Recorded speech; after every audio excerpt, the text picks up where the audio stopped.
May tanong ako sa iyo, okay lang? Yes. Kailan ang balik mo sa Australia?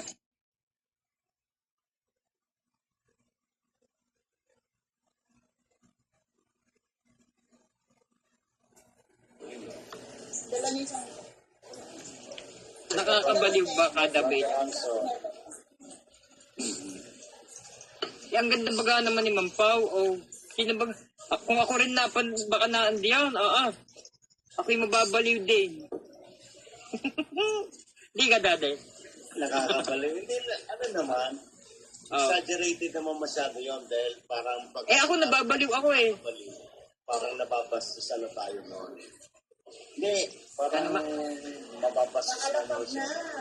Mababastos siya noon si Miss Thomas. Maganda yung ano natin na ano. 2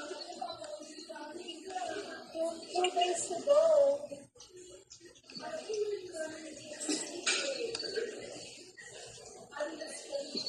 Ma'am Pauline, may tanong ako sa iyo, okay lang?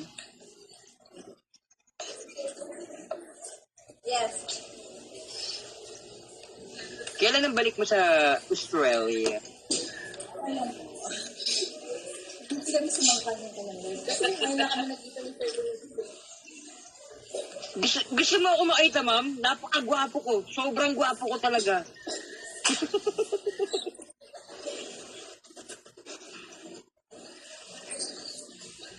Ma'am Pao, kailan tayo magkikita? Ha? Hello. Sa Manila ako tomorrow. Tomorrow? Okay o,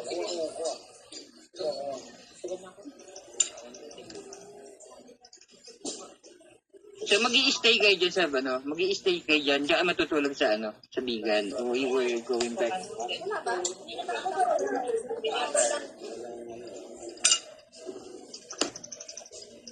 sana lang.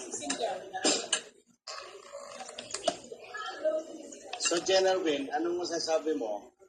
Well, speechless ako, Dad. I'm happy that, sabi ko nga, di ba, ang akin lang, ang pangarap ko,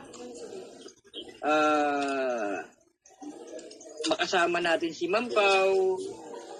Alam mo yun, I'm very stereotype and also to, about what other people behind, na nagsasabing sana, Hello. hindi man na, bakit parang natitense ako pag... Pero sa personal, hindi mataba si, No, hindi naman. si Pauline. Hindi. Kung makikita niyo si... Ang ganda ni Ma'am Pao, Napakano naman, hindi pwede yan. Kasi nasa camera lang tayo. Ma'am Pao, sana maging okay kayo ni Ate Joanne. Wala namang kayong issue, di ba?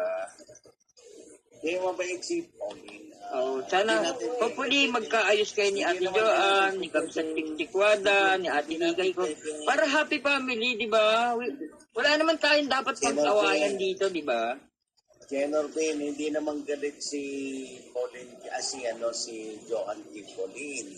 Sinabihan ako ni Johan. Hindi, sinabihan ako ni... Meron ako... Bakit ako nagtawag ka kanina sa buhay? Kasi lately lang siya nagalit. Why? Ba't yung nagalit ito? Hindi ko alam, pero may message sa akin. Sinabi sa akin ni Johan. Meron akong message. Hindi, sabi sa akin ni Johan. May message sa akin.